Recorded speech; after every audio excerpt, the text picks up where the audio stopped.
அன்சி அப்பாவுக்கு பப்பா பசிக்குதுடா.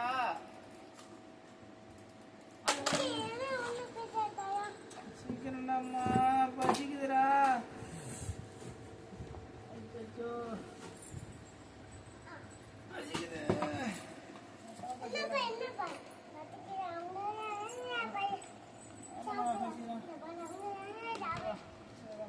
சாப்பிட்டோமா? குழம்பு ஊத்துங்க. சாதம் வச்சிட்டீங்களா? சரி சாதம் இருக்கு, நான் குழம்பு தான் ஊற்றி சாப்பிட போறேன். அம்மா வச்சுக்கிறாம்மா குழம்பா? சரி. சூடாக்கு சூடாக்கு சூடா இருக்குது, சாதம் சூடா இருக்கு. சூடா இருக்குடாம்மா. கொட்டி வைப்போம். சரி சரி.